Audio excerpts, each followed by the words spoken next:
Soy Antonio García Reyes, tengo 43 años, soy guayaquileño, padre de familia, abogado, activista político. El día de hoy me dirijo a ustedes porque durante muchos años se me ha relacionado con algunos temas específicos durante mi paso por la función pública, de la cual salí hace 10 años. Nunca lo he considerado necesario, pero el día de hoy creo que llegó el momento de contar mi versión de la historia para aclarar ciertos temas que circulan libremente en redes y cuyo único objetivo es desinformar y manipular la opinión pública. Fui servidor público y eso es de conocimiento general, está en mi hoja de vida. Ejercí varios cargos dentro del periodo gubernamental del gobierno de Rafael Correa, al igual que miles de ecuatorianos que también ejercieron funciones como servidores públicos en dicho gobierno y en algunos otros. Uno de los cargos que ejercí durante ese periodo gubernamental fue el del presidente del Consejo Nacional de Radiodifusión y Televisión, CONARTEL. Ese cargo lo ejercí desde el 7 de enero del año 2009 hasta el 13 de agosto del año 2009. El CONARTEL, hoy extinto, era el organismo que estaba encargado de administrar, regular y controlar las frecuencias radioeléctricas de radio y televisión. El CONARTEL era un cuerpo colegiado. ¿Qué quiere decir esto? Que no depende de una sola persona. Era un organismo conformado por 6 miembros que por ley eran los siguientes: el delegado de las Fuerzas Armadas, un delegado del Ministerio de Educación, el superintendente de Telecomunicaciones, el representante de la Asociación de Canales de Televisión, el representante de la Asociación Ecuatoriana de Radiodifusión y el presidente del organismo. Las funciones del presidente del CONARTEL, por ley, eran básicamente vigilar la marcha administrativa del organismo y convocar las sesiones ordinarias y extraordinarias del Consejo. En dichas convocatorias, establecer el orden del día. En este Consejo, todos sus miembros tenían por igual voz y voto, y no todas las mociones y decisiones pasaban necesariamente por la presidencia del organismo. Digo esto para poder explicar cuál era la dinámica del organismo. Si un miembro del Consejo, cualquiera que éste sea, consideraba que había un tema a tratar porque contravenía las disposiciones de la Ley de Radiodifusión y Televisión o su reglamento general, era considerado como moción y era evaluado y analizado por todos los miembros del Consejo y todo el personal de apoyo técnico. Luego, en función de eso, se emitía una resolución. Esa resolución, que era tomada por todos los miembros del Consejo en general, con los insumos técnicos y legales que se le proporcionaba al cuerpo colegiado, tenía que ser comunicada por el representante del organismo, que por ley era el presidente del CONARTEL. La Ley de Radiodifusión y Televisión establecía que existía una franja horaria que tenía que ser necesariamente apta para todo público. Y en ese tiempo el Ministerio de Educación velaba e iniciaba campañas para proteger la salud mental de los niños, niñas y adolescentes. En ese sentido, fue planteado en una sesión de consejo por uno de sus miembros, que no fue el presidente, que se evalúe el contenido de programas como Los Simpsons y Dragon Ball Z. El argumento del miembro del consejo era que al ser dibujos animados, al ser caricaturas, eran fácilmente consumibles por menores de edad que no necesariamente tenían criterio formado. Y el contenido de estos programas no necesariamente es apto para todo público. ¿En qué sentido? Conductas disfuncionales, bromas de doble sentido, sexismo, violencia expresa. Bajo ese argumento, el Consejo analizó la moción y dispuso no eliminar los programas, sino sacarlo del horario apto para todo público. ¿Con la intención de qué? De precautelar la salud mental y la integridad de los niños, niñas y adolescentes. Se lo pasó a partir de las 9 de la noche, que era lo que disponía la ley de ese tiempo.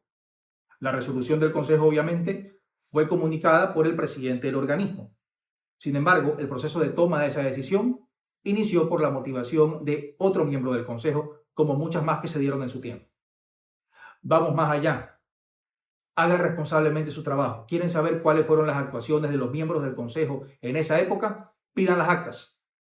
Ahí está documentada toda actuación de los miembros del Consejo de esa época.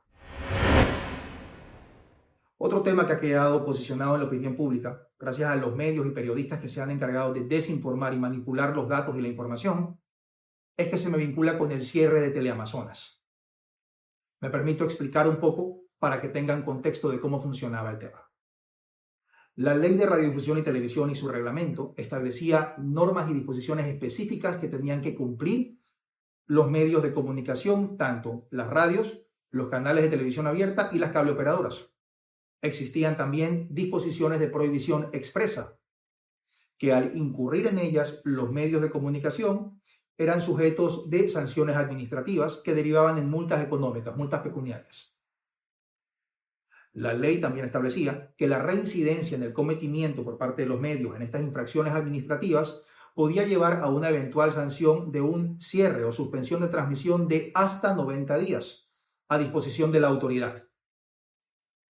En el caso de Teleamazonas, existieron durante mi periodo de administración 2 procesos administrativos sancionatorios que terminaron en el establecimiento de una multa pecuniaria de $20 por cada proceso. Cabe mencionar algo.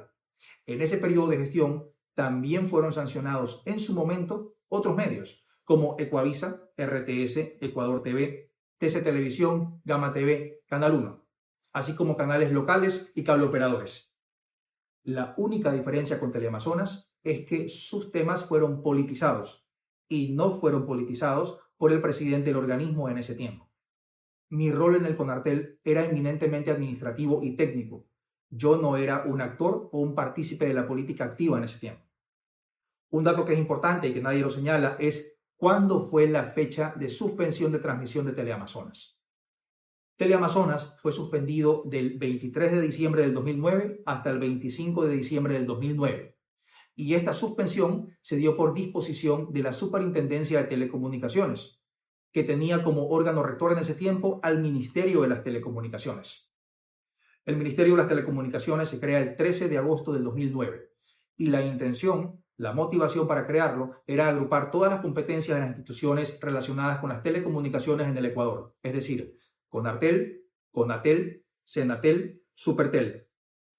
En la práctica, al momento de creación del ministerio, la única institución que fue disuelta y fue absorbida por fusión fue el Consejo Nacional de Radiodifusión y Televisión. Esto fue el 13 de agosto del 2009, fecha en la que, obviamente, por disposición legal, terminé mis funciones en el Consejo Nacional de Radiodifusión y Televisión, fusionado en ese mismo acto.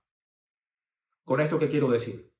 Si la suspensión de Teleamazonas se da entre un 23 a 25 de diciembre del 2009 y el CONARTEL se extingue por decreto el 13 de agosto del 2009, mal pudiera decirse que es responsabilidad de quien fue en su momento el presidente del CONARTEL la suspensión de dicho canal.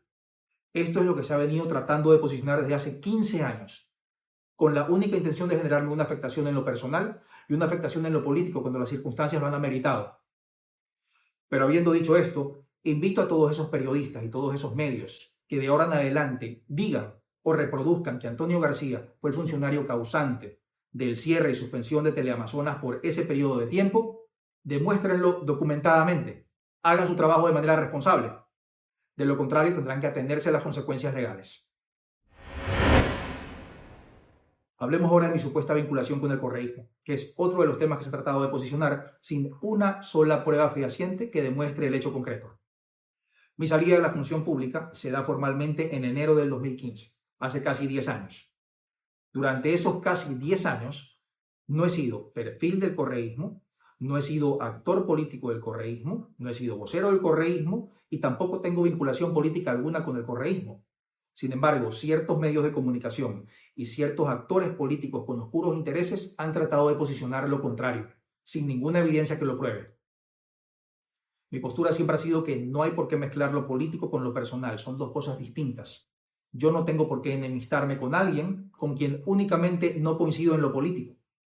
Conozco de esa línea política a grandes personas que son grandes amigos míos en lo personal, aunque no coincidamos en lo político, así como también tengo grandes amigos en todas las otras corrientes políticas y en todos los otros partidos políticos del país.